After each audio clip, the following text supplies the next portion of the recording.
Supreme court ने शुक्रवार को जमा मस्जिद की प्रबंधन समिति की याचिका पर मस्जिद के प्रवेश द्वार के निकट मौजूद एक निजी कुएं में पूजा पर रोक लगा दी है। अदालत ने मस्जिद के संबंध में यथास्थिति बनाए रखने का आदेश दिया है।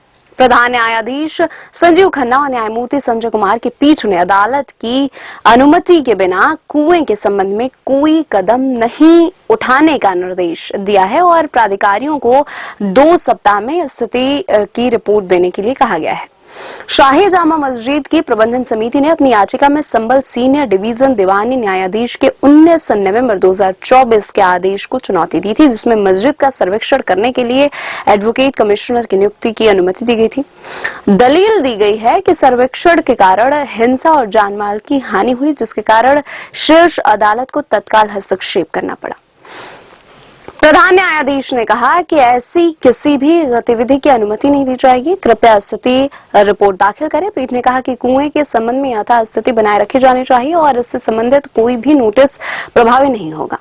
हिंदू पक्ष का प्रतिनिधित्व कर रहे अधिवक्ता विष्णु शंकर जैन ने कहा कि कुआं मस्जिद के दायरे से बाहर है और ऐतिहासिक रूप से इसका इस्तेमाल पूजा के लिए किया जाता रहा है। इस पर अहमदी ने कहा कि कुआं आंशिक रूप से मस्जिद परिसर के अंदर और आंशिक रूप से बाहर है। उन्होंने अपने दावे के समर्थन में गूगल मैप की एक तस्वीर का हवाला दिया।